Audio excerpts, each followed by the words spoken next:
Tonight, I want you to think about something you did this morning. Something so ordinary, so automatic, that you probably don't even remember doing it.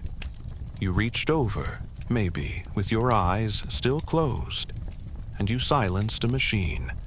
A small, screaming machine that told you your rest was over.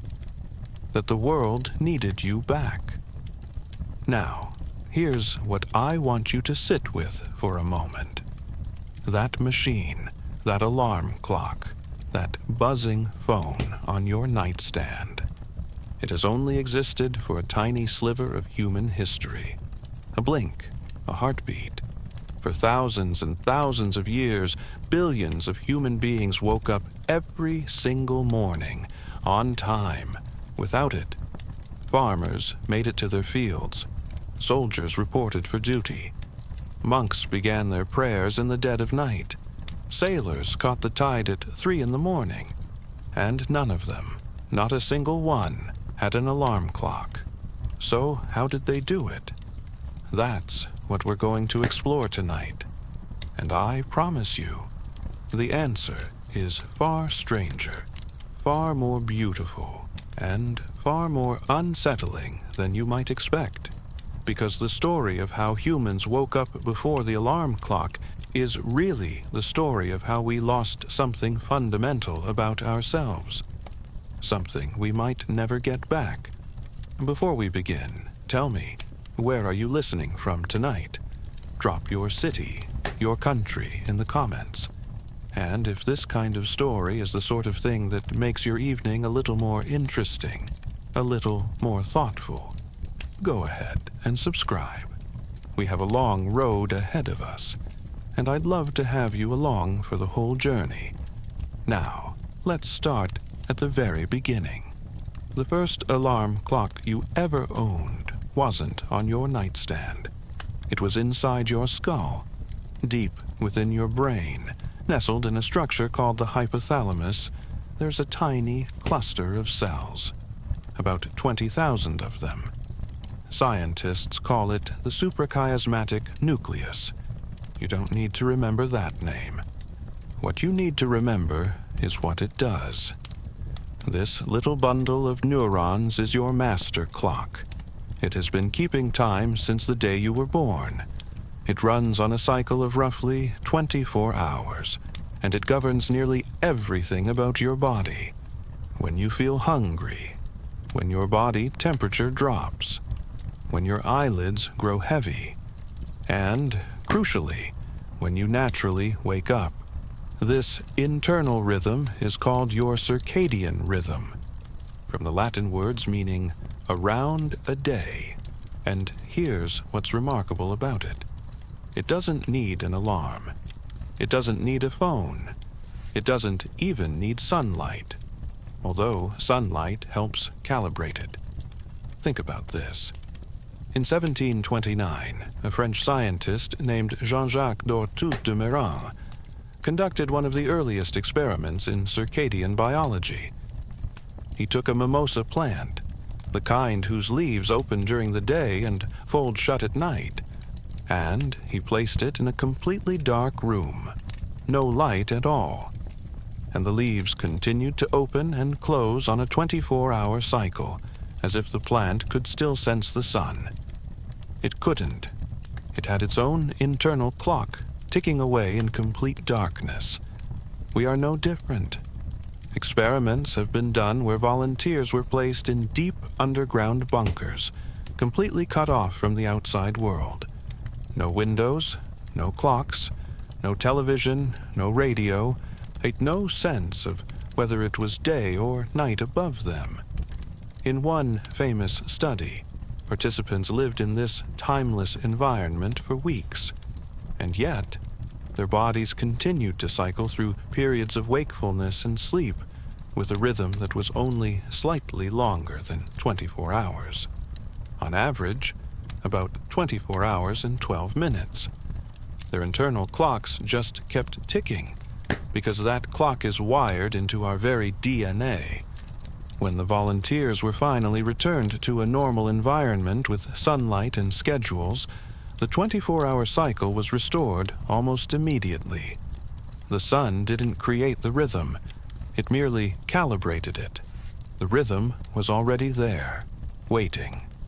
Your body achieves this through a beautiful chemical dance, one that has been playing out in human bodies for hundreds of thousands of years. As evening approaches and light begins to fade, your eyes send a signal to the master clock in your brain, not through the rods and cones you use for seeing, but through a special set of cells in your retina that contain a light-sensitive pigment called melanopsin. These cells don't care about images or colors. They care only about the presence or absence of light. And as darkness falls, they tell your brain that night is coming. In response, a small gland deep in the center of your brain, the pineal gland, and it begins to release a hormone called melatonin. Melatonin doesn't knock you out like a sleeping pill. It's more subtle than that. It whispers to your body that night is here. It lowers your core temperature by about 1 degree. It slows your heart rate. It reduces your alertness. It gently, patiently prepares every system in your body for rest. Then, in the hours before dawn, another hormone takes the stage: cortisol. Now, most people know cortisol as the stress hormone, and that's partly true. But cortisol also has a gentler, more ancient role. In the early morning, your adrenal glands release a surge of cortisol that begins to raise your body temperature, increase your blood pressure, mobilize energy stores, and prepare your muscles for movement. This cortisol surge is your body's own alarm clock. It begins about 2 to 3 hours before you naturally wake, building slowly, steadily, like a sunrise happening inside your bloodstream. By the time your eyes finally open, the process is nearly complete. Your body has been warming up, waking up, getting ready. The waking itself is just the final step in a sequence that began hours earlier, deep in your biology, without your awareness or permission. And for most of human history, this was enough. People went to sleep when it got dark. They woke when the light returned. Their bodies were synchronized with the planet itself, turning with the earth, rising with the sun. There was no gap between their biology and their schedule, because there was no schedule. There was only the rhythm of the natural world. But here's something that might surprise you, something that challenges nearly everything we've been taught about what normal sleep looks like. Our ancestors didn't sleep the way we do, not even close. We have been taught, all of us, that a good night's sleep means 8 hours of unbroken rest. You close your eyes at 10 or 11, and you open them at 6 or 7. One solid block. Anything else, we're told, is a sleep disorder, something to fix, something to medicate. If you wake up at 2 in the morning and can't fall back asleep for an hour, you call it insomnia. You worry. You check the clock. You feel like something is wrong with you. But what if that belief is wrong? What if it's not just wrong, but historically backwards?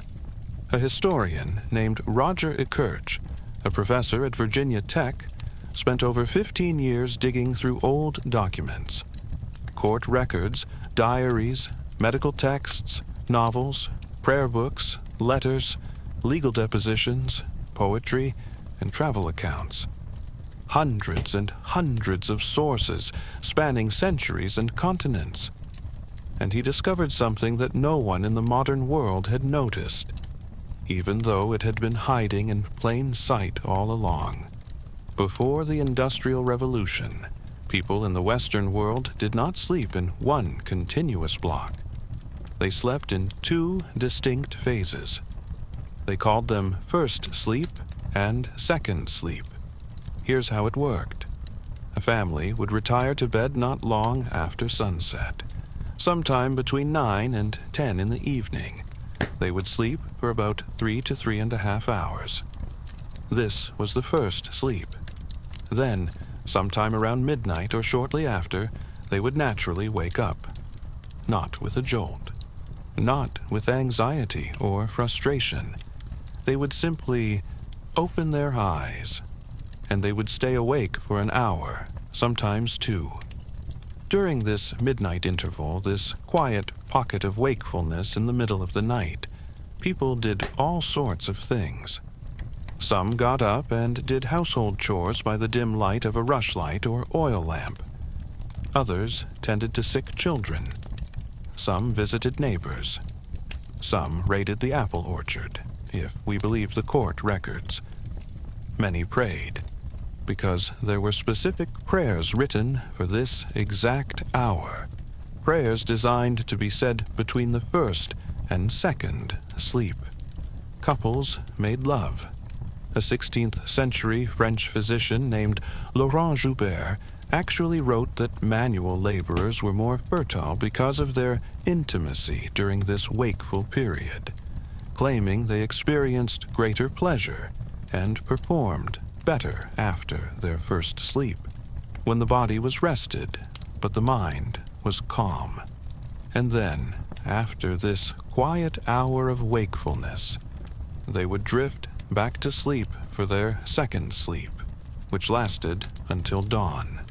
E. Kirch's first breakthrough came in a London archive office, buried in a 17th century legal deposition. The document described a 9-year-old girl named Jane Roth, who testified that her mother had gone out after her first sleep. The phrase was used casually, as if everyone in the courtroom understood exactly what it meant. Because they did. From that first reference, E. Kirch went on to uncover more than 2,000 textual references to biphasic sleep, spanning from antiquity to the 19th century. He found them in Homer's Odyssey, written nearly 3,000 years ago, in Virgil's Aeneid, which describes the hour which terminates the first sleep, when the car of night had as yet performed but half its course. In the works of Cervantes, Dickens, and Chaucer, in medical manuals and legal testimonies and personal diaries from across Europe. These references were always casual, always matter-of-fact, as if the concept of a first and second sleep was so ordinary, so universal, that it didn't need explanation. Because for centuries, it didn't. Everyone knew what it meant. Even Charles Dickens made reference to the concept. In Great Expectations, the character Mr. Wopsle is described as losing his temper after being knocked up, meaning woken from sleep, a common British expression of the time. Dickens himself had earlier published an article about the knocking up business in his journal Household Words, describing his bemusement at seeing a sign in a window advertising the service. This pattern wasn't unique to Europe either. E. Kirch found evidence of biphasic sleep on virtually every continent. In South America, in Africa, in Asia. It appears to be something deeply wired into our biology, something that modern life has overwritten but not erased. In the early 1990s, a researcher named Thomas Weir at the National Institute of Mental Health conducted a landmark experiment. He took a group of healthy volunteers and placed them in a controlled environment where they experienced 14 hours of darkness every day, mimicking the long winter nights our ancestors would have known before electric lighting. At first, the subjects slept for long stretches, catching up on what was apparently a significant sleep debt. But after several weeks, something remarkable happened. Their sleep naturally divided into two distinct segments, with a quiet, calm period of wakefulness in between. Exactly the pattern Kirch had described from the historical record. The biphasic pattern wasn't a cultural habit, it wasn't a lifestyle choice. It was a biological default, lurking beneath the surface of our consolidated modern sleep, waiting to emerge whenever the conditions allowed. And here's what Kirch found particularly striking. The disappearance of biphasic sleep tracked almost perfectly with the spread of artificial lighting. The story of how we lost segmented sleep is really the story of how we conquered the night and what we lost in that conquest. For most of human history, night was truly dark. Not the kind of dark we experience today, where there's always a street light somewhere, always the glow of a screen, always the ambient light of a city softening the sky. In the pre-industrial world, when the sun set, darkness was absolute. On a moonless, overcast night, you literally could not see your hand in front of your face. People navigated by memory, by touch, by the sound of their footsteps on familiar ground. In this profound darkness, staying up late made little sense. You couldn't work. You could barely move safely. Candles were expensive. Oil lamps smoked and stank. Rushlights, the cheapest form of illumination available to ordinary people, gave off barely enough light to eat by. So people went to bed early, not because they were tired, but because there was nothing else to do. And because they went to bed so early, often by 9 o'clock, they had more time available for sleep than we do. A person who retired at 9 and rose at 5 had 8 hours of darkness in which to rest. And it was in this generous allocation of darkness that biphasic sleep naturally flourished. Then came the whale oil lamps of the 18th century, which burned brighter and longer than anything before them. Then, gas lighting, which arrived in London's streets in 1807 and spread rapidly through the cities of Europe. By 1823, nearly 40,000 gas lamps illuminated more than 200 miles of London's streets. The night was being pushed back, block by block, street by street. By 1860, 300 municipalities in the United States had street lighting. Then came the ultimate transformation. Thomas Edison's incandescent electric bulb, commercially available from the 1880s onward, which turned night into day at the flip of a switch. With each advance in illumination, bedtime got later.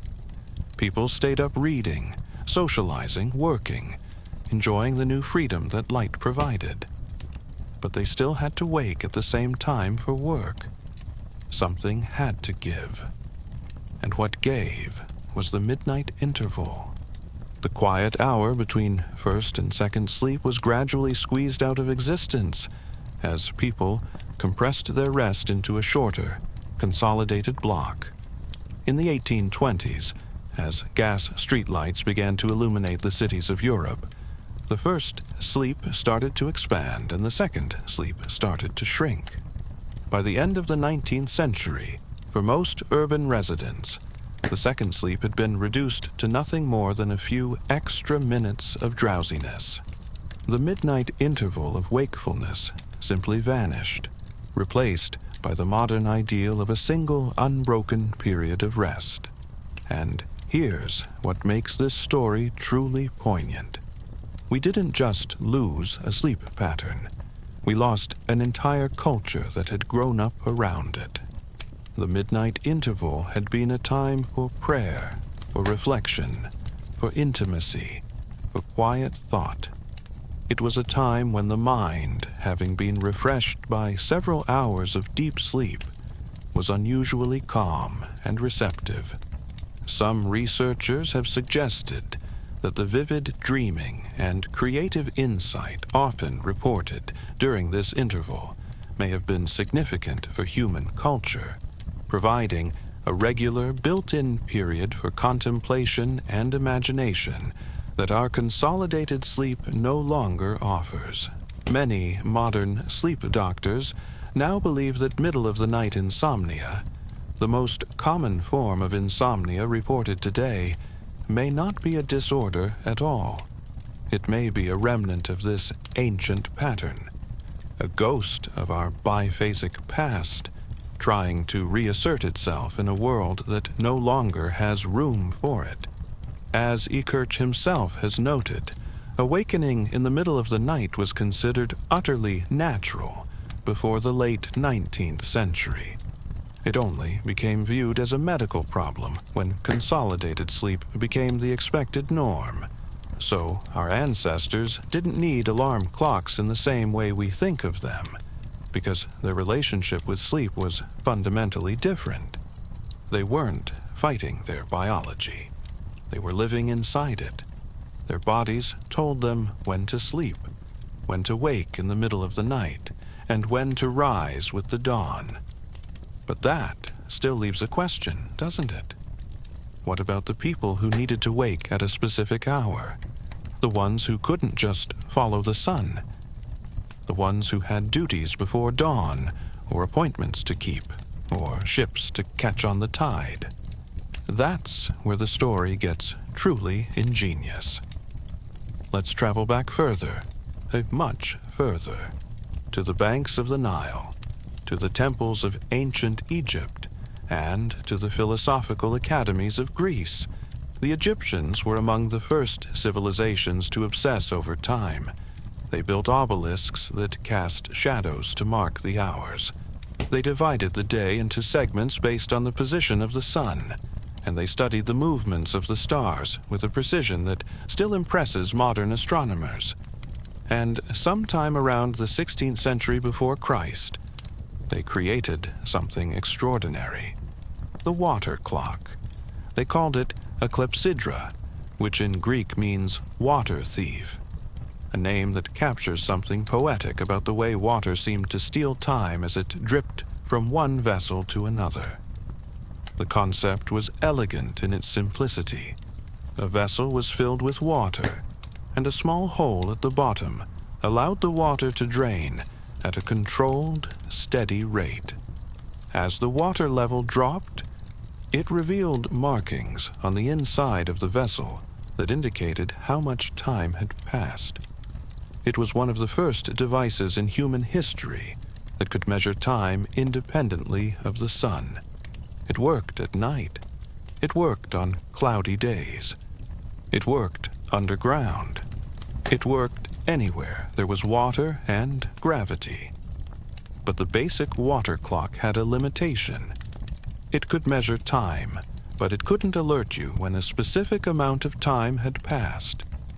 It was a clock, not an alarm. It told you what time it was only if you were already awake to look at it.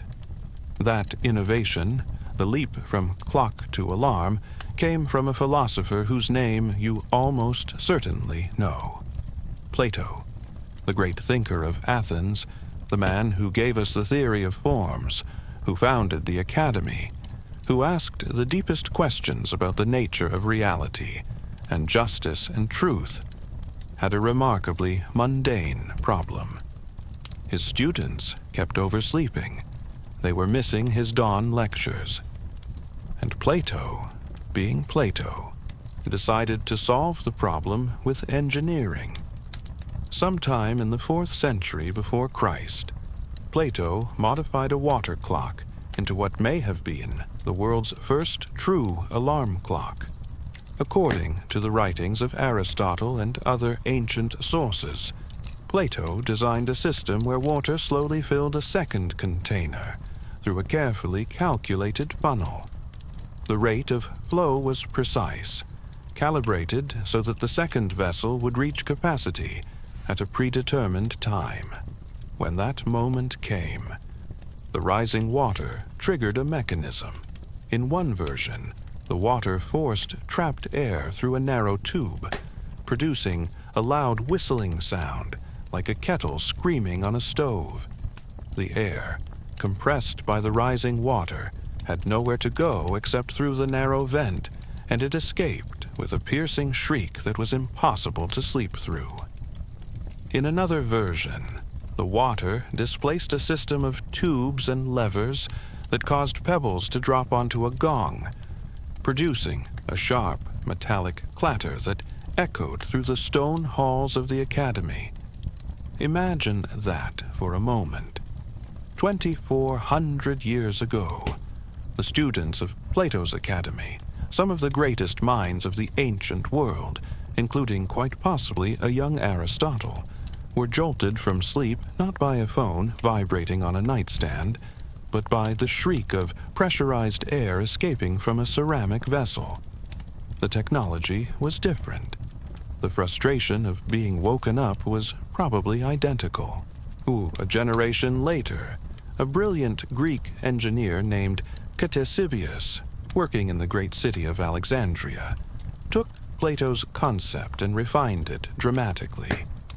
Ctesibius, sometimes called the father of pneumatics, added dials, pointers, and programmable mechanisms to the water clock.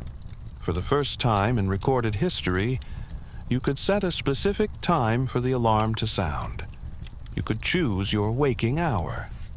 Ctesibius's clocks could drop pebbles on a gong, blow trumpets by forcing compressed air through a beating reed, or even animate mechanical figures that moved and danced as the water level changed. His devices were considered the most accurate time-keeping instruments in the world for nearly 2,000 years. Think about that. From the 3rd century before Christ until well into the medieval period, nothing humanity built could keep time better than a Greek water clock. But water clocks were expensive. They were complex.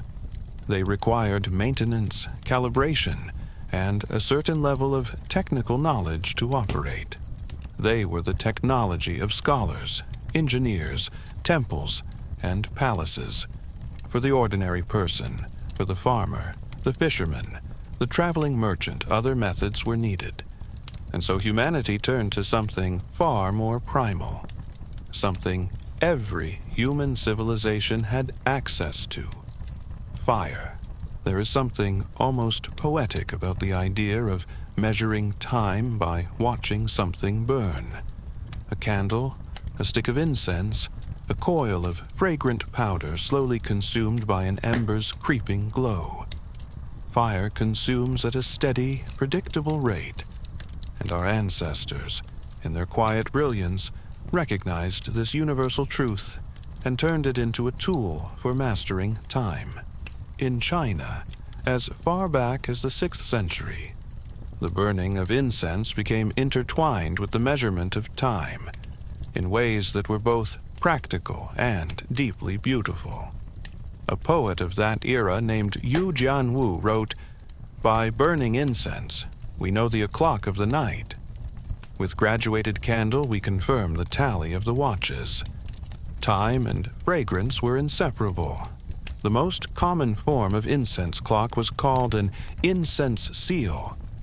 The concept was deceptively simple, but in execution extraordinarily elegant.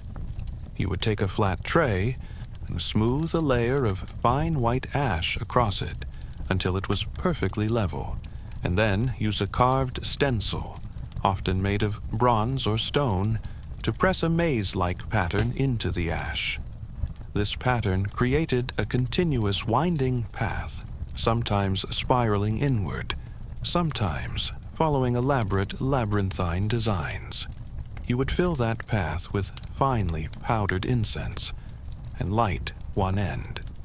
The ember would creep slowly along the trail, and by observing how far it had traveled, you could tell with surprising accuracy how much time had passed.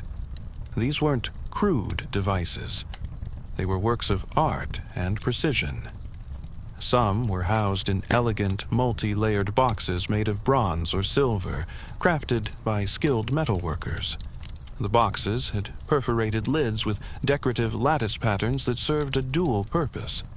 They were beautiful to look at, and they allowed the smoke to vent while controlling the flow of oxygen to the burning incense. The lids had tiny openings, spaced at regular intervals, and you could tell the hour by noticing which opening the smoke was currently rising from. Some clockmakers went even further. They placed different types of incense along different sections of the path, each with a distinct fragrance.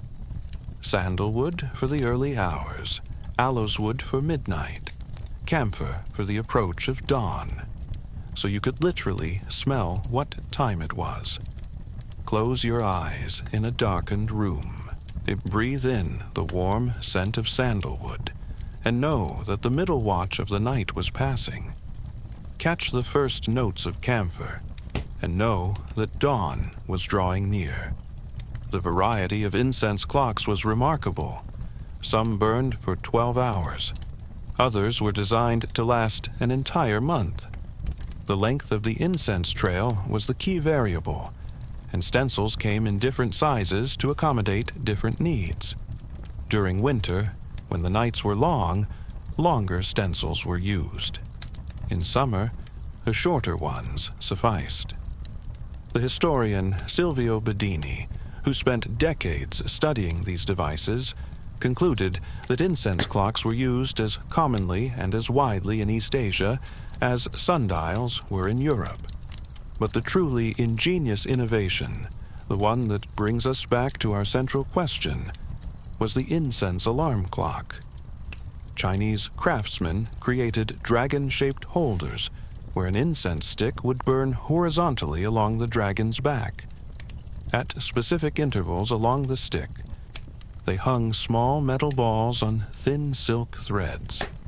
As the incense burned its slow way to each thread, the flame would sever the silk, and the ball would drop into a brass plate positioned below the dragon's belly with a resonant clang that would wake anyone within earshot.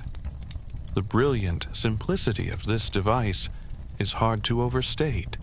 No moving parts, no springs, no gears, just fire, silk, and gravity, working together to create a programmable alarm clock. You could set your waking time by choosing where to attach the thread and the ball. Closer to the start of the stick meant a shorter wait. Further along meant a longer sleep. A fire-driven alarm clock, beautiful and functional, and far more affordable than any water clock.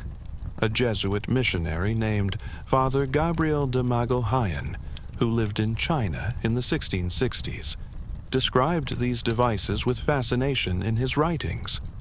He observed spirals of hardened incense paste, suspended from their centers, burning from the bottom up, with marks along the spiral to indicate the 5 watches of the night.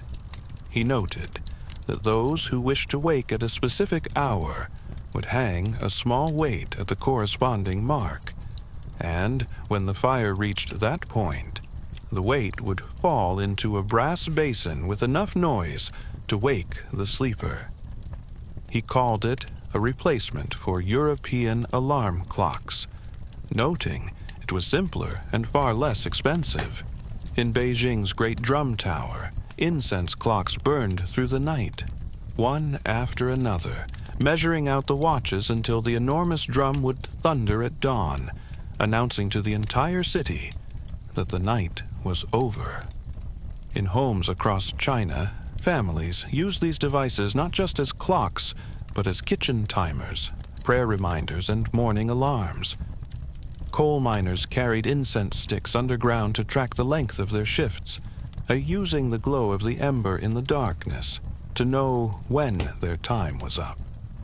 Tea roasters used them to time the precise moment when a batch of leaves was perfectly toasted, the difference between exquisite tea and ruined product measured by the length of a burning stick. Meanwhile, on the other side of the world, in the wet and wind-swept islands of Britain, a king had his own version of the fire clock. In the 9th century, King Alfred the Great of England is said to have commissioned candle clocks to organize his daily schedule. Alfred was a man obsessed with the productive use of time. He wanted to divide his day into 3 equal parts: 8 hours for governance and public duties, 8 hours for study and prayer, and 8 hours for rest and meals. But without a reliable way to measure time, especially at night and on overcast days when sundials were useless, he couldn't maintain this discipline. His solution was elegantly simple. Each candle was 12 inches long, marked with 12 lines, and designed to burn at a steady rate for about 4 hours. 6 candles would carry him through a full 24 hours, and the markings told him when one segment of his schedule ended and another began. To protect the candles from the drafts that swept through his halls, Alfred is said to have enclosed them in lanterns made of thin sheets of translucent horn. Some versions of the candle clock took the concept further. Small iron nails were embedded in the wax at specific intervals. As the candle burned down past each nail, the wax no longer held it in place, and the nail would fall onto a metal plate below with a sharp, distinct ping. A 9th century alarm clock, forged from wax, iron, and ingenuity. But fire clocks and water clocks, for all their cleverness, shared common limitations. They required setup, materials, and, at least, some technical knowledge. They were fragile. They could be disrupted by wind, by humidity, by temperature changes, or by the inconsistent quality of the fuel. For the vast majority of people throughout human history, the solution to waking up on time was far simpler, far older, and far more alive. It had feathers, it had spurs, and it crowed. The rooster, the original alarm clock, so deeply associated with the morning that it has become a universal symbol of dawn across virtually every culture on Earth. From the weather vanes on European church steeples to the zodiac calendars of ancient China, from the folk tales of West Africa to the sacred imagery of Japan, the rooster stands as humanity's oldest and most widespread timekeeper. But here's something many people don't know, something that changes how we understand this animal's role entirely. Roosters don't crow because they see the sun. They crow because of their own internal clock. Scientists at Nagoya University in Japan proved this definitively in a series of experiments published around 2013. They placed roosters in conditions of constant light and constant darkness, completely removing any external cues about the time of day. And the roosters continued to crow at approximately the same time every day, roughly 2 hours before what would have been dawn. Their circadian rhythm drove the behavior, not the light. The sun didn't trigger the rooster's call.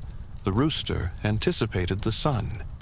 Ancient civilizations understood this instinctively, even without the science. In ancient Egypt, the rooster was associated with the sun god Ra and was considered a sacred herald of the divine light.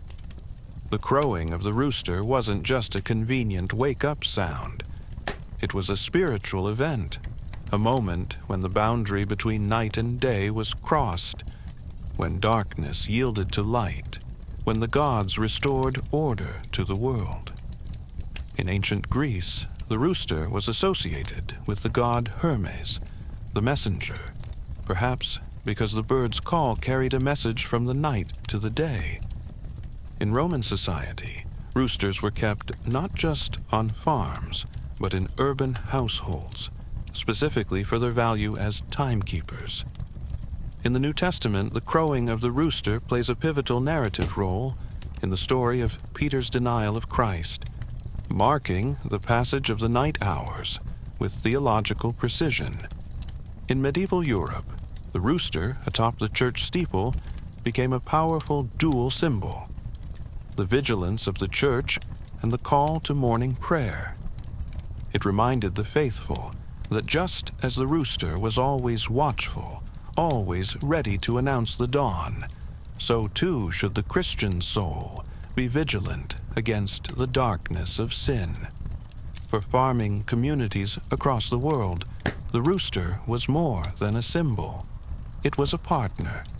Families kept roosters near the house specifically, so their pre-dawn crowing would reach the bedrooms of those who needed to rise early. In many cultures, a family's rooster was considered nearly as valuable as a plow horse, because without it, the household might miss the critical first hours of daylight. But roosters had their limitations, and anyone who has ever lived with one knows this. They crow at variable intervals. They can be startled into crowing by moonlight, by the sound of a predator, by another rooster's challenge, or by nothing at all. They are reliable in a general sense, but they are not precise. You cannot set a rooster to wake you at 4:15 rather than 4:30. They are nature's alarm clock, and nature, while powerful, does not come with a snooze button. Other animals served similar roles in different cultures. Certain species of tropical birds were valued in Southeast Asia for their remarkably consistent dawn calls.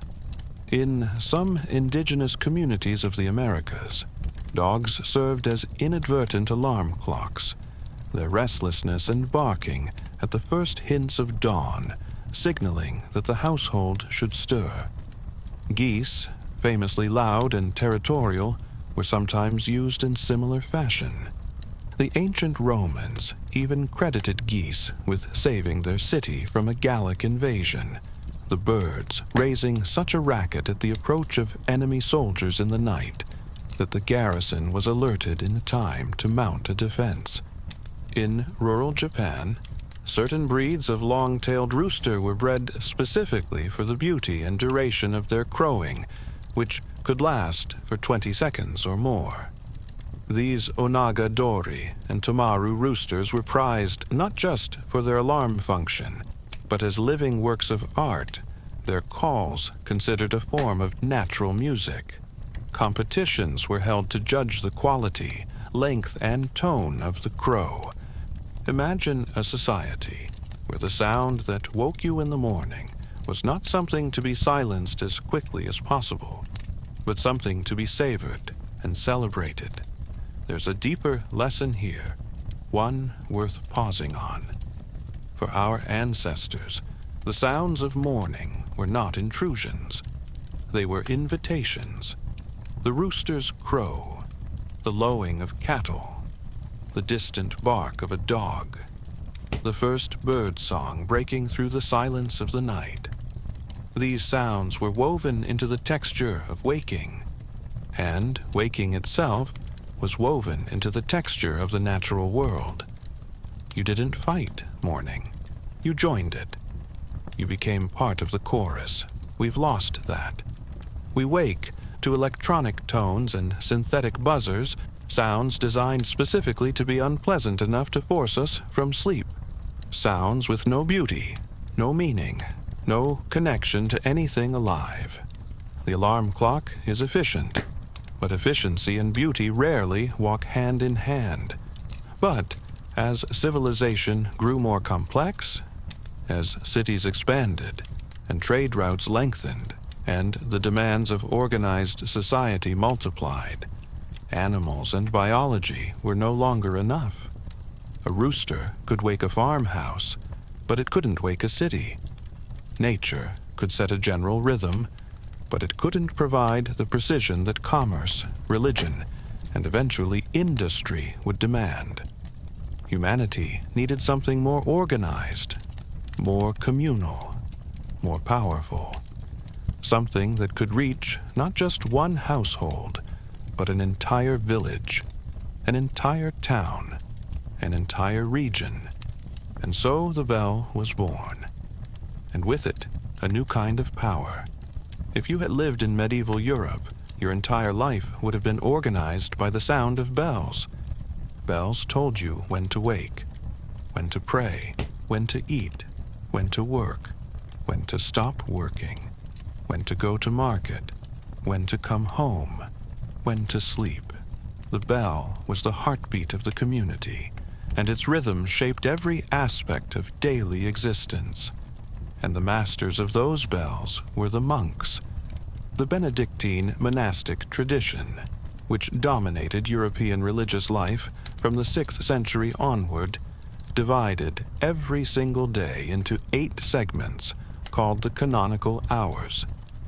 Each segment was marked by a specific set of prayers, hymns, and rituals, collectively known as the Divine Office. And each transition from one hour to the next was announced by the ringing of the monastery bell. The schedule was relentless, and it was designed to be. Monks didn't just pray during convenient daylight hours. They prayed through the night, deliberately disrupting their own sleep as an act of devotion. The daily cycle began with Compline, the last prayer of the evening, which came around 6. After Compline, the monks retired to bed.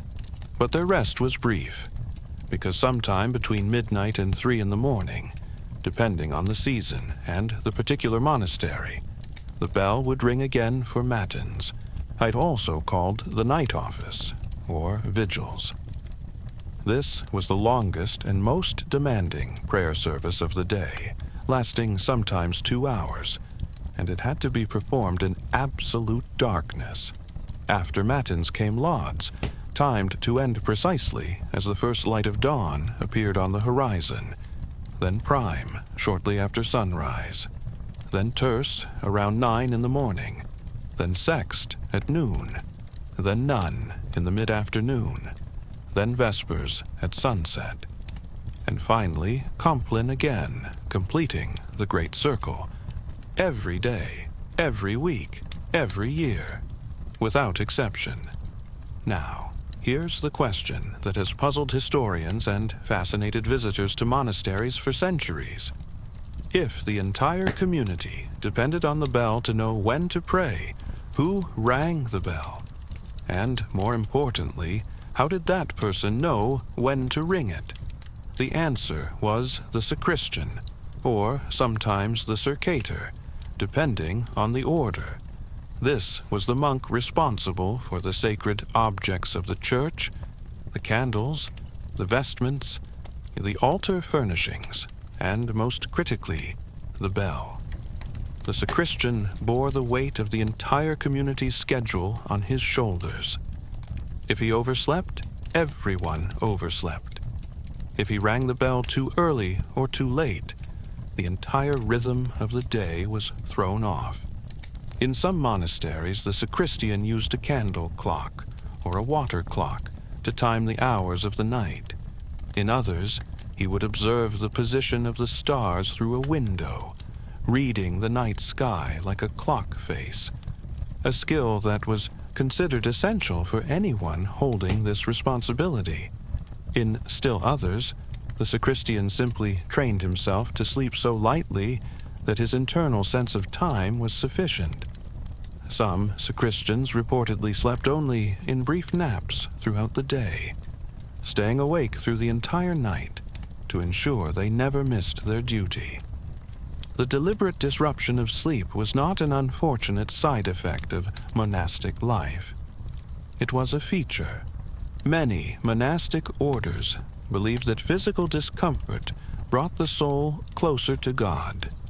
Being cold, being hungry, being sleep-deprived, these were not problems to be solved, but sacrifices to be embraced.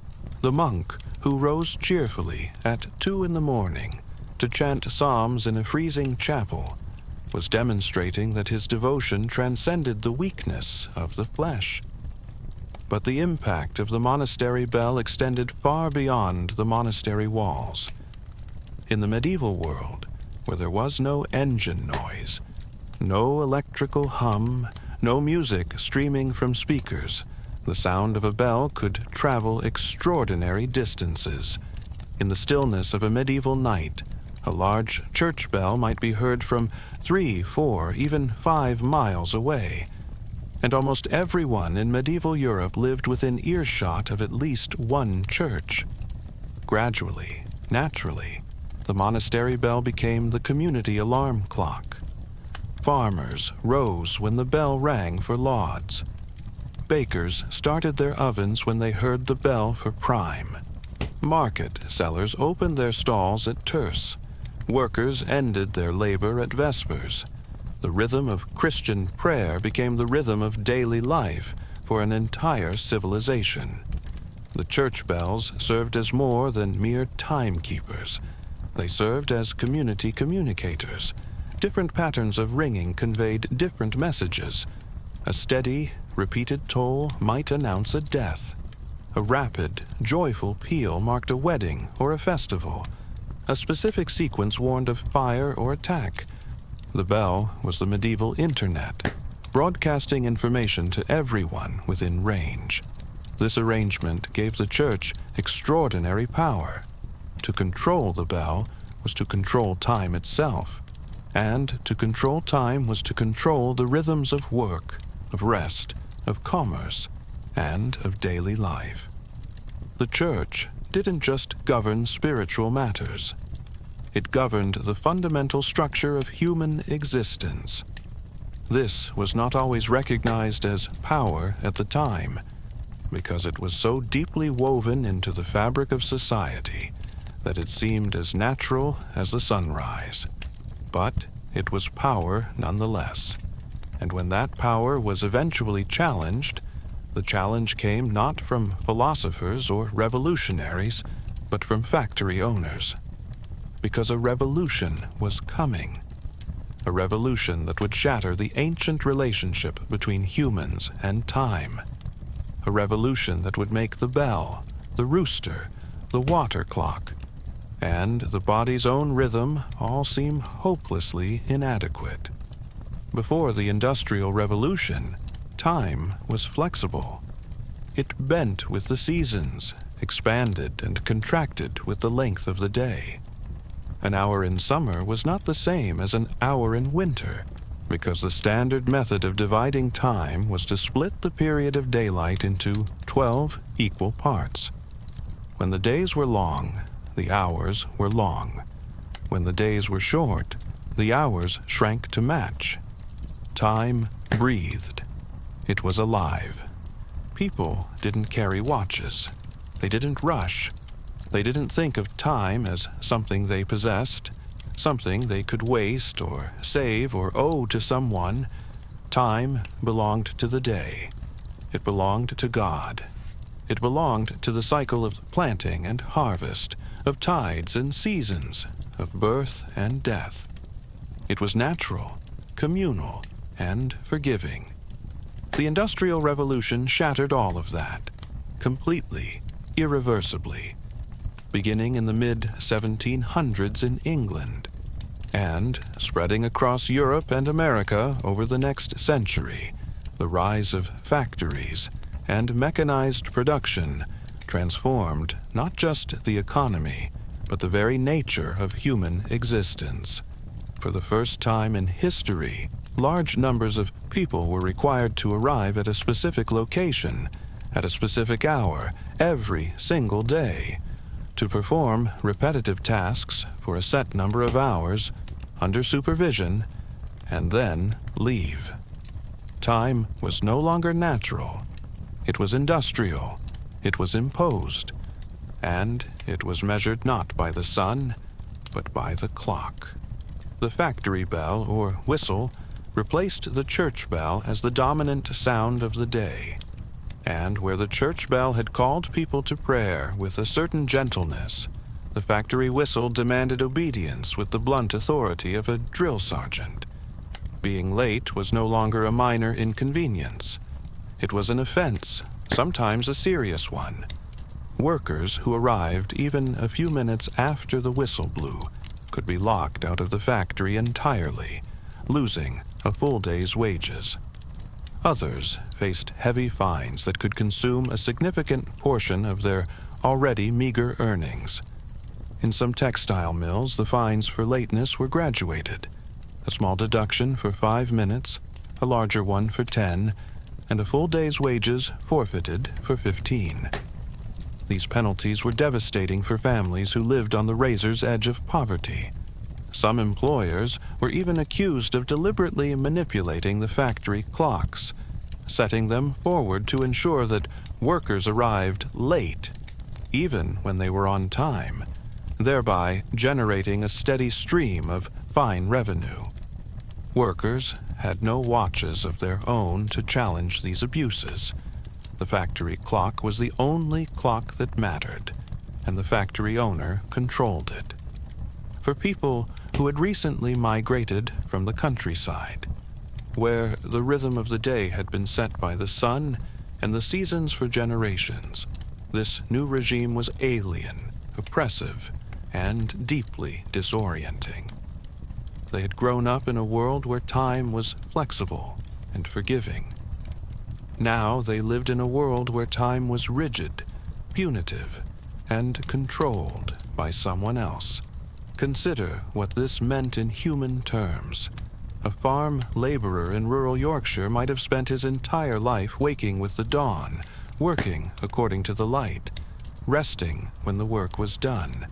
He understood time as something organic, shaped by weather, season, and the needs of the land. Then he moved to Manchester or Leeds to work in a cotton mill, and suddenly he was expected to be at a specific gate at a specific minute. 6 days a week, 52 weeks a year, regardless of the season, regardless of whether the sun had risen, regardless of how his body felt. The transition was not just economic, it was existential. It was a rupture in the fundamental relationship between a human being and the natural world. And the punishment for failing to adapt was swift and merciless. An early industrialist once stated that his goal was to make such machines of the men as cannot err. Workers were not partners in production. They were components, and a component that arrives late disrupts the entire machine. The historian E.P. Thompson, in his landmark essay on time and work discipline, described how the Industrial Revolution fundamentally changed humanity's perception of time. Before factories, time was task-oriented. You milked the cows because the cows needed milking. You harvested the wheat because the wheat was ripe. The task determined the time. After factories, time became clock-oriented. You worked not because there was a specific task that needed doing, but because the clock said it was time to work. The clock became the master, and the human became the servant. This wasn't just a British phenomenon. As industrialization spread to France, Germany, Belgium, and eventually the United States, the same brutal time discipline followed. In American factories in the late 19th century, the time clock was invented, a mechanical device that stamped the exact minute of a worker's arrival on a paper card. This invention, created around 1890 by a New York jeweler named Willard LeGrand Bundy, eventually became part of the company that would grow into IBM. The time clock transformed lateness from a subjective judgment into an objective, documented fact, printed in ink, available for inspection by management at any time. Desperation, as it always does, bred creativity. Workers found ingenious ways to cope with the tyranny of the factory clock. One method, passed down through oral history and folk tradition, was astonishingly simple. Before going to bed, you would drink as much water as your body could physically hold. Then, in the hours before dawn, your full bladder would wake you up with an urgency that no alarm clock could ever match. It wasn't elegant, it wasn't dignified, but it worked. And when the alternative was losing your job and your family's income, dignity was a luxury few could afford. Some workers tried to maintain informal networks, where one person in a row of terraced houses would wake first and then bang on the walls to alert the neighbors. Others relied on the sounds of the factory itself, the pre-shift whistle, blown 15 minutes before the start of work, served as a last-chance warning for anyone still in bed within earshot. Factory owners, for their part, had their own solutions for ensuring their workforce arrived on time. Sirens and steam whistles were mounted on factory rooftops, powerful enough to be heard across entire neighborhoods, even entire towns.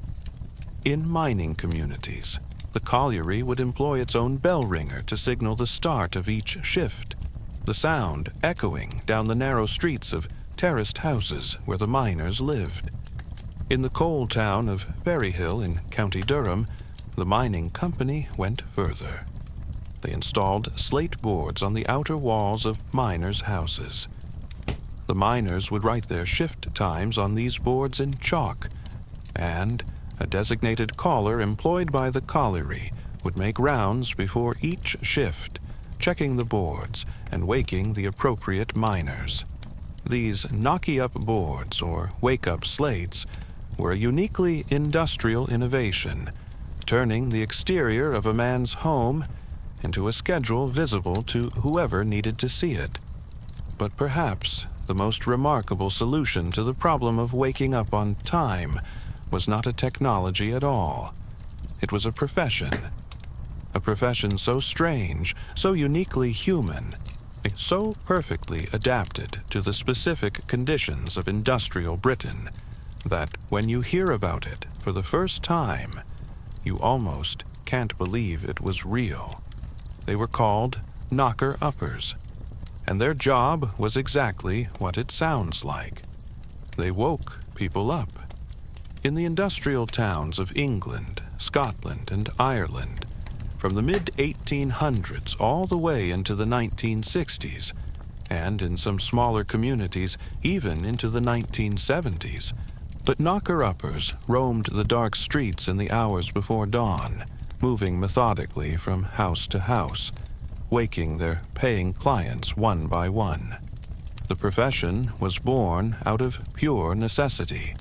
Alarm clocks existed by the mid-19th century, adjustable versions having been patented in France in 1847, but they were still too expensive for most working-class families and notoriously unreliable.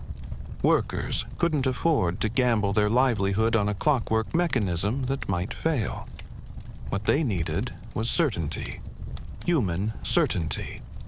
And that's what the knocker-upper provided. The tools of the trade were varied, and each knocker-upper had their preferred method. The most common tool was a long stick, often made of bamboo, resembling a fishing rod. The knocker-upper would use this stick to tap on the bedroom windows of their clients, which were usually on the upper floors of narrow terraced houses. The tapping had to be precise, loud enough to wake the sleeper, but quiet enough not to disturb the neighbors who hadn't paid for the service. Getting this balance right was a genuine skill. They would tap and tap and tap until they saw a face at the window or a hand waving to confirm that the sleeper was awake. They would not leave until they were sure. A good knocker-upper never left a client sleeping. Their reputation and their income depended on absolute reliability. Some used other methods. Soft hammers that made a muffled thud against the window frame. Rattles that could be heard through closed shutters. Short sticks thrown at the glass, caught and thrown again. And then there was the pea shooter. In London's East End, a woman named Mary Smith became locally famous for her weapon of choice. Every morning, beginning at around 3 o'clock, Mary would walk her route through the dark, narrow streets, firing dried peas at the bedroom windows of dock workers, market traders, and other early risers. The sharp rattle of peas against glass was her trademark. She charged 6 pence a week, which was the standard rate for the service, and her reliability was legendary. She wouldn't leave a client's window until she had received confirmation that they were awake. If they fell back asleep, that was their problem. But she would make absolutely sure they had been woken. When Mary Smith eventually retired, her daughter, Molly Moore, took up the pea blasting practice and continued the family tradition, becoming one of the last knocker-uppers in London. The profession provided a livelihood for many who might otherwise have had none. Most knocker-uppers were elderly men and women who lacked the physical strength for factory work, but had the discipline and reliability to walk miles through cold, dark streets in the small hours of every morning. Some were women who found in this work a degree of financial independence that was rare in Victorian Britain. One knocker-upper named Mrs. Waters, documented in an 1878 Canadian newspaper article, supported her invalid husband and paid for her son's education entirely through her knocking-up business. She maintained a roster of at least 80 clients over a 30-year career, rising as early as 2:30 in the morning, in all weather, without fail.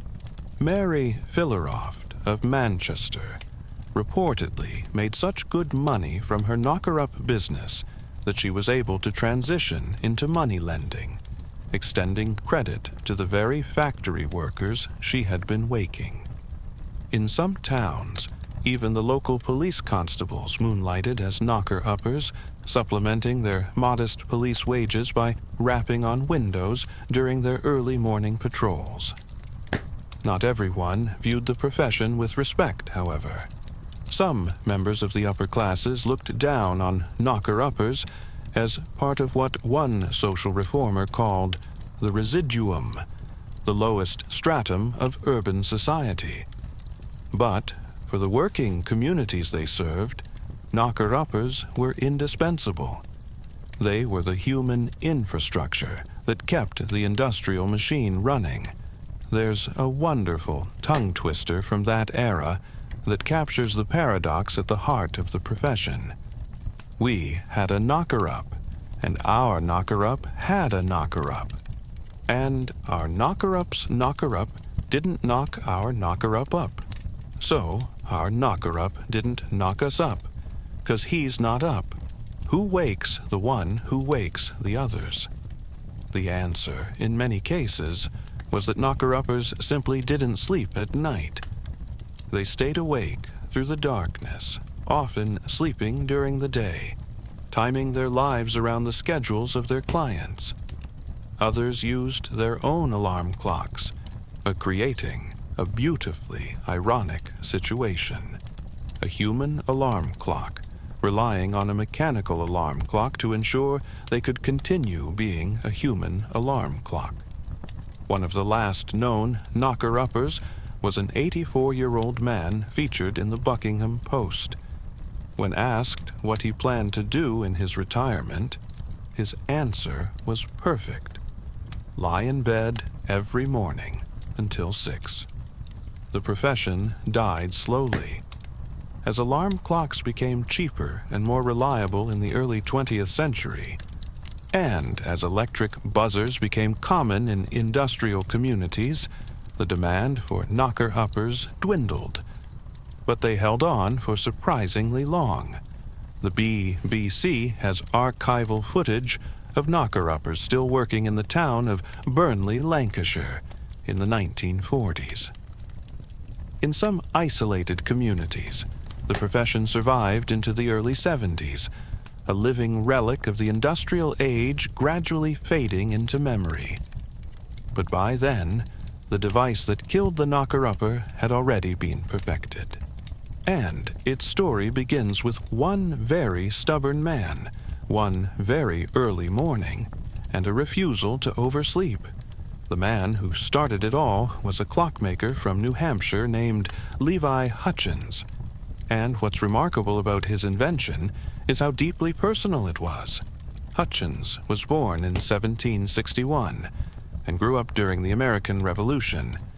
After apprenticing as a clockmaker under the renowned Simon Willard, he set up shop in Concord, New Hampshire, where he built brass clocks and precision instruments. Hutchins was, by all accounts, a man of fierce discipline. He believed that rising before sunrise was essential to a productive life, and he had set himself a firm rule. He would never sleep past 4 o'clock in the morning. This was a personal standard, not a professional requirement. Nobody was demanding that Levi Hutchins be awake at 4. He demanded it of himself. But the body doesn't always cooperate with the will. On some mornings, Hutchins found himself sleeping past his appointed hour, and these small failures troubled him deeply. He described himself as being distressed whenever he overslept. So, in 1787, at the age of 26, he sat down in his workshop and built himself a solution. He took one of his large brass clocks, placed it inside a pine wood cabinet measuring about 29 by 14 inches with mirrored doors, and added a single extra gear to the mechanism. When the minute hand reached 4 o'clock, the gear tripped a pinion that set a bell in motion, and the bell rang until its energy was spent. That was it. The world's first American alarm clock. It could only ring at 4 in the morning, and there was no way to change the setting, adjust the time, or turn it off. It was, in the most literal sense, a one-purpose machine. Hutchins later wrote about his invention with characteristic New England modesty. It was the idea of a clock that could sound an alarm that was difficult, not the execution of the idea. It was simplicity itself to arrange for the bell to sound at the predetermined hour. He never patented it. He never tried to sell it. He never mass-produced it. He built it for himself, to solve his own personal problem, and he was apparently satisfied with that.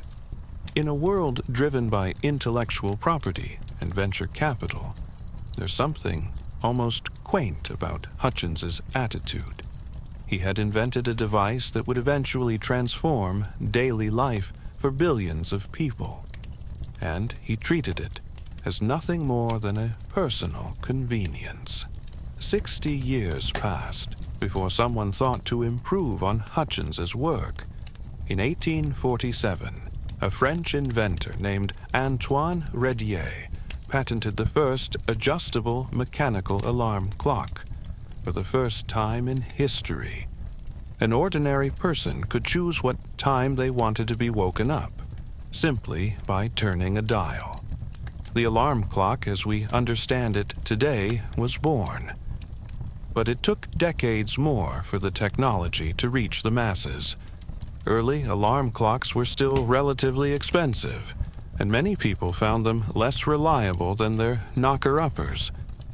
One client, quoted in an 1878 newspaper, said that he kept his human alarm clock, despite owning a mechanical one, because he had grown so accustomed to sleeping through the bell that it no longer woke him. The knocker-upper, by contrast, would keep tapping until she saw him standing at the window. The turning point came in 1876, when the American manufacturer Seth Thomas patented a small, affordable wind-up alarm clock in a metal case and began mass-producing it through his eponymous company. Suddenly, a reliable alarm clock was within reach of ordinary working families.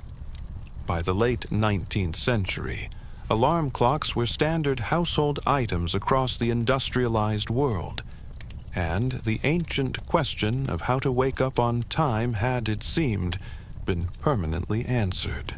The mass adoption of the alarm clock happened faster than almost anyone anticipated. By the turn of the 20th century, alarm clocks were being marketed not as luxury items, but as necessities, sold alongside toothpaste and powdered milk in general stores across America and Europe. Advertisements targeted working families with blunt, practical appeals. One 1896 ODE described a double-action alarm clock in daily use by postmen, policemen, railwaymen, and others who needed to rise early. The message was clear. This was a tool for the working person, as essential as boots or bread. The alarm clock also became a quiet symbol of independence. For working-class families, owning a reliable clock represented self-sufficiency. You no longer needed to depend on the factory whistle or a knocker-upper or the uncertain crowing of a rooster. You were in control of your own waking. That feeling of personal autonomy over time was something entirely new in the experience of the working class, and it was, in its way, liberating. There's a fascinating footnote that shows just how essential alarm clocks had become. When America entered the Second World War in 1942, alarm clock production was halted entirely, as factories were converted for the war effort. Within 2 years, a critical shortage developed. Workers were showing up late or missing shifts at defense plants and munitions factories. The situation became so dire that the government intervened, authorizing several clock companies to resume production in November of 1944, and making alarm clocks among the very first consumer goods to return to civilian manufacture before the war was even over. That's how indispensable they had become. But the alarm clock didn't just solve a problem. It created new ones. Ones we are only now beginning to understand. Here's something that modern sleep science has revealed. Something our ancestors understood instinctively, even if they couldn't articulate it in scientific terms. The way you wake up matters as much as how long you sleep. It may be more. When you wake naturally, without any external interruption, your body has been preparing for hours. Cortisol has been steadily rising since about 2 hours before you open your eyes. Your body temperature has been climbing. Your heart rate has been gradually increasing. Your brain has been transitioning through progressively lighter stages of sleep, like a deep-sea diver ascending gradually from the ocean floor, pausing at each depth to let the pressure equalize. By the time you reach the surface, by the time your eyes finally open, the process is essentially complete. You feel rested, clear-headed, alert, ready. When an alarm clock rips you from sleep, none of that careful preparation has taken place. The alarm doesn't know or care what stage of sleep you're in. It doesn't wait for a convenient moment. It simply fires, a blast of sound or vibration that forces your brain to transition from deep unconsciousness to full wakefulness in seconds. And if it catches you in the middle of deep, slow-wave sleep, the most physically restorative phase of the sleep cycle, the result is what scientists call sleep inertia. Sleep inertia is that heavy, groggy, disoriented fog that descends over you when you're jolted awake at the wrong moment. Your thinking is slow. Your reactions are impaired. Your mood is sour. Studies have shown that the cognitive impairment caused by severe sleep inertia can be worse than being legally intoxicated. This state can last anywhere from 15 minutes to over an hour, and for some people, it sets the tone for the entire morning.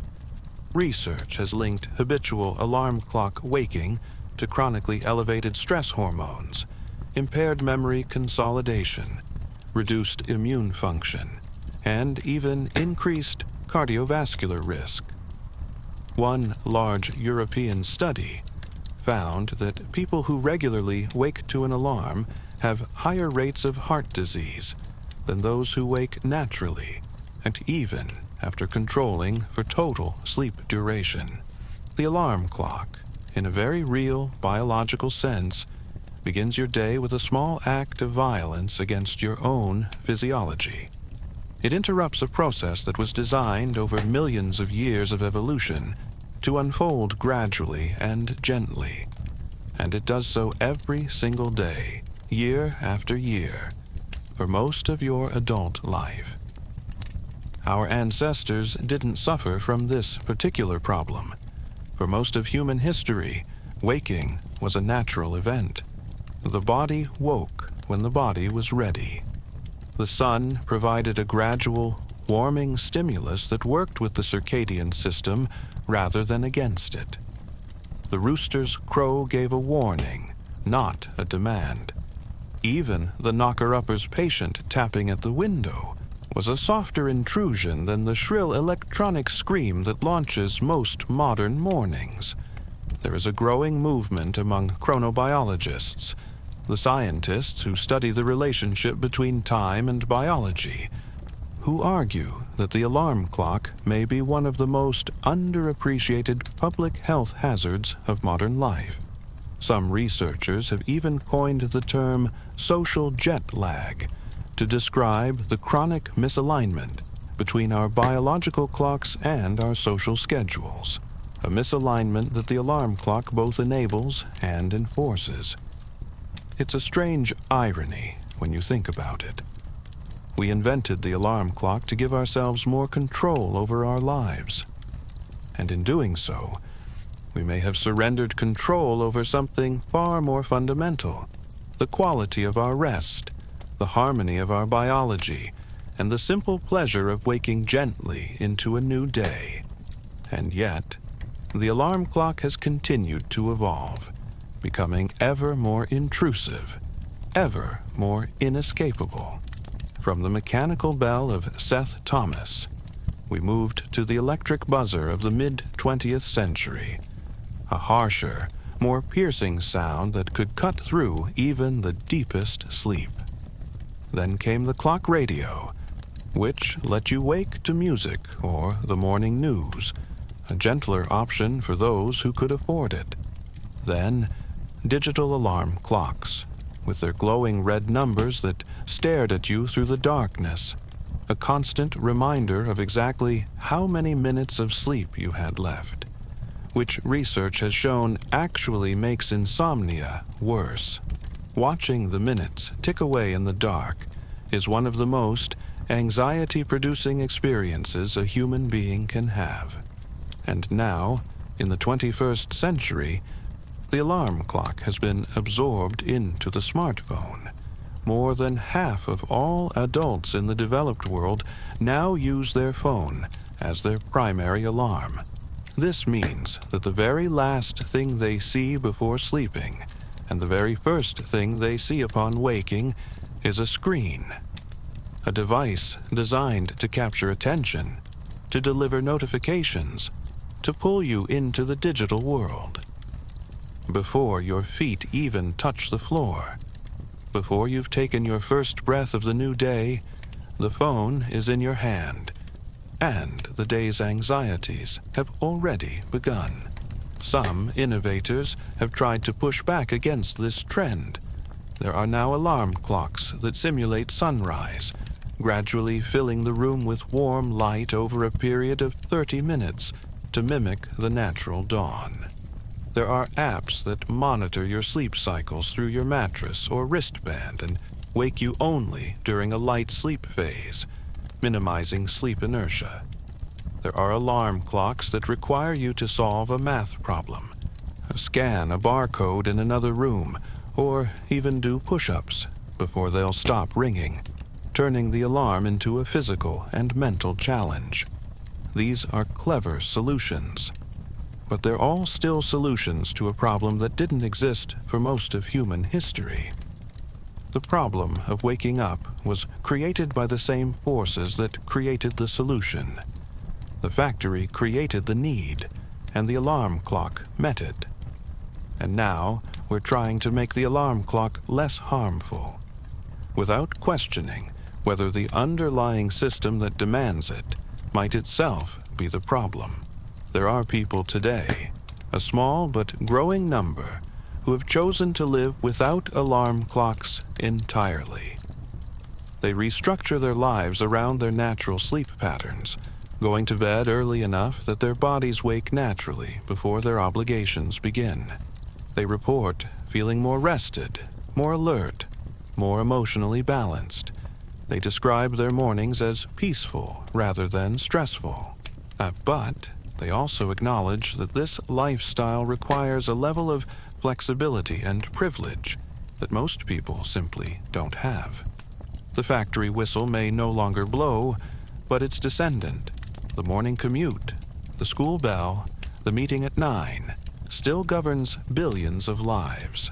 Now, before we close this chapter, I want to take you on one last journey through the strangest, most inventive, most unexpected wake-up methods that human history has to offer. Because if there's one thing this story has shown us, it's that we are endlessly creative when it comes to solving the problem of consciousness, the problem of getting ourselves out of bed. In some Native American traditions, it is said that travelers on long journeys would drink large amounts of water before sleeping, using the mounting pressure of a full bladder as a natural timer. This same technique, as we've discussed, was reportedly used by factory workers in 19th century England. It's a method that is both ingenious and deeply uncomfortable, which perhaps explains why it has been rediscovered independently by different cultures in different centuries. The human bladder, after all, is universal, and its urgency respects no schedule. There's actually a physiological basis for this that makes it more than just folklore. The average adult bladder holds about 400 to 600 milliliters of fluid. If you drink a large amount of water before bed, your kidneys will continue producing urine throughout the night, and the bladder will reach capacity in roughly 4 to 6 hours, depending on how much you drank and how large your bladder is. At that point, the signal to urinate becomes impossible to ignore, effectively forcing you awake. It's crude biological engineering, but it's real. Chinese messengers, according to some accounts, used knotted cords as alarm devices. The cord, made of a slow-burning material similar to a fuse, would be placed between the sleeper's toes and lit at one end. When the ember reached the skin, the sudden pain would jolt the messenger awake. It was effective, it was portable, and it required nothing more than a length of cord and a spark. But it was also, by any civilized standard, absolutely terrible. Pain, as an alarm system, is perhaps the oldest and most reliable method known to our species, but it's also the least pleasant.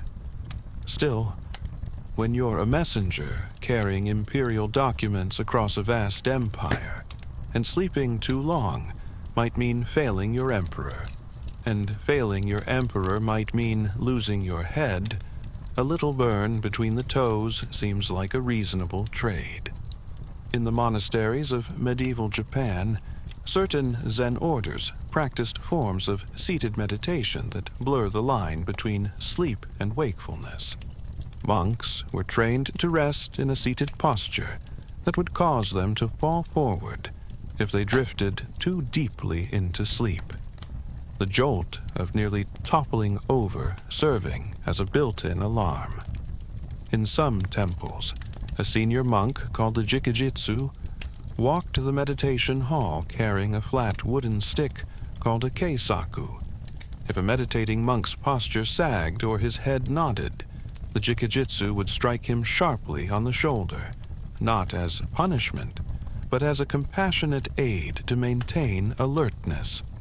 The crack of the keisaku against the monk's robes was a sound as familiar in Japanese monasteries as the bell was in European ones. Some Scandinavian herding communities reportedly placed heated stones in their bedding before sleep. As the stones gradually cooled through the night, the sleeper would become progressively less comfortable, the warmth that had lulled them to sleep slowly transforming into a chill that drove them from bed. It was a method that required no technology and no external assistance, just a fire, a stone, and a willingness to let discomfort do the work that an alarm clock would later automate. In coastal communities around the world, the tide itself served as a kind of alarm clock. Fishermen and sailors didn't need a bell or a whistle. They needed only to know the schedule of the tides and the sound of the changing water, the rush of the incoming tide, or the sudden silence of the ebb. It was enough to tell them when their work needed to begin. Experienced fishermen could reportedly tell the state of the tide by sound alone, even from inside their homes with the windows closed. In London's docklands, the Thames tides govern the schedules of thousands of workers, which is one reason the docks kept such irregular hours, and why so many dock workers depended on knocker-uppers. In parts of West Africa, certain villages designated a communal caller, a person whose role was to walk through the village at the appropriate hour, singing or chanting to rouse the community. This wasn't quite the same as the British knocker-upper, because the caller didn't serve individual clients, but rather the whole community.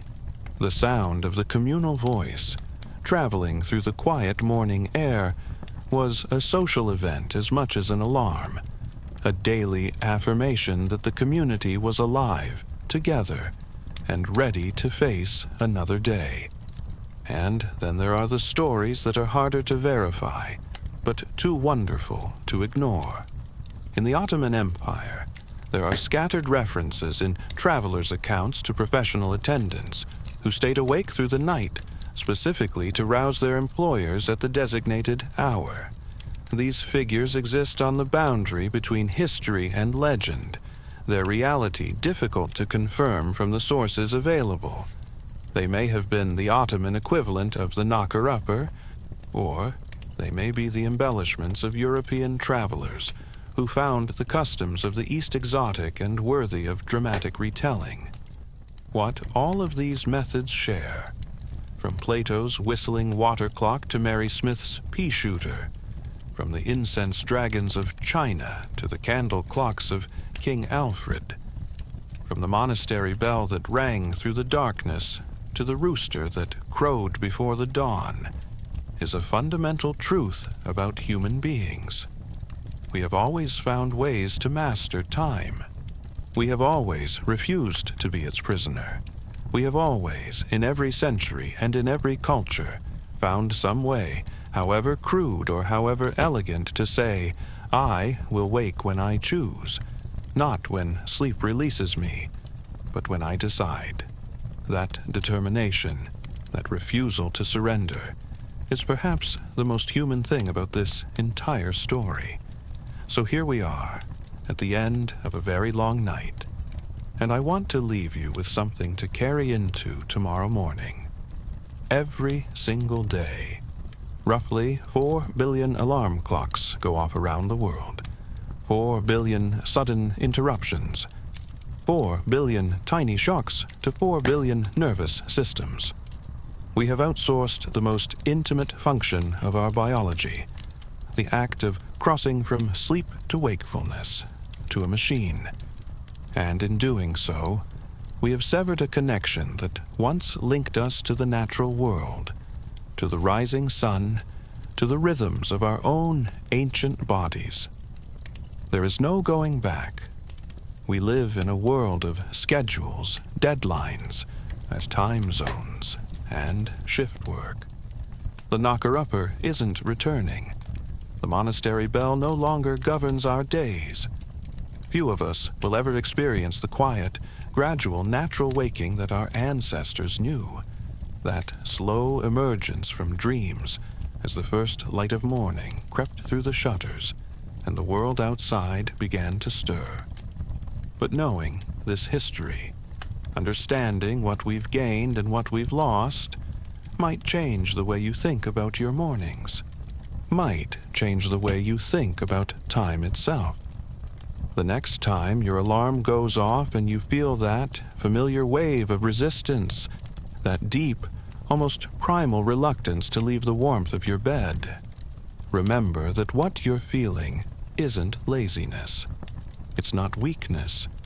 It's your body remembering an older way of being, a time before the factory whistle, a time before the electric buzz, a time when sleep was respected, not interrupted, when waking was something that happened to you gently, naturally, in its own time, not something that was done to you by a machine.